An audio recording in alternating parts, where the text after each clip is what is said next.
Les Cross Battles débutent ce samedi 6 mai dans The Voice 2023. Lors de cette étape fatidique, le public de l'émission a un rôle très important puisqu'il vote pour sauver les talents en vue des Super Cross Battles. Le public prend le pouvoir.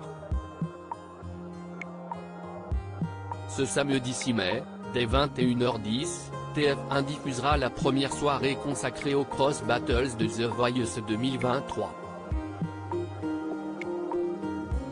Après 10 semaines de compétition, les coachs vont désormais s'affronter les uns contre les autres dans une série de duels.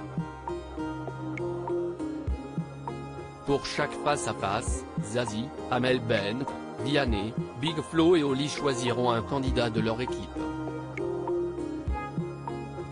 Ces derniers chanteront en solo et à l'issue des deux performances, seul le public aura la possibilité de voter pour sa prestation préférée, permettant aux talents gagnants de se qualifier pour la suite de l'aventure. Mais comment se déroulent les votes? Les spectateurs sont-ils payés? Télé Loisirs vous répond. The Voice 2023, comment le public vote-t-il lors du tournage des Cross Battles? Lors de ce premier épisode des Cross Battles, 212 personnes étaient présentes dans les gradins de The Voice. Sur la totalité du public, la production de l'émission a distribué 209 boîtiers afin que les spectateurs puissent voter. Ça doit forcément être un chiffre impair pour éviter que les deux talents soient ex-aequo à l'issue de leur duel, nous révèle la production. Autre exigence imposée au public, la famille des talents et leurs proches n'ont pas le droit de voter.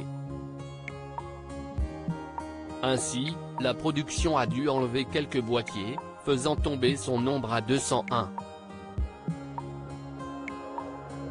Le public de The Voice est-il payé pour assister aux Cross Battles?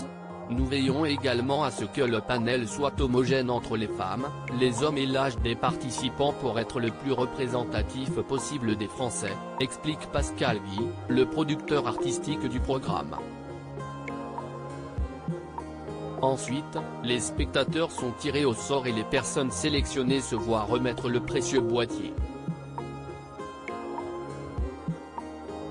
Mais le public est-il rémunéré pour voter lors du tournage des Cross Battles? Les personnes qui votent ne sont pas payées.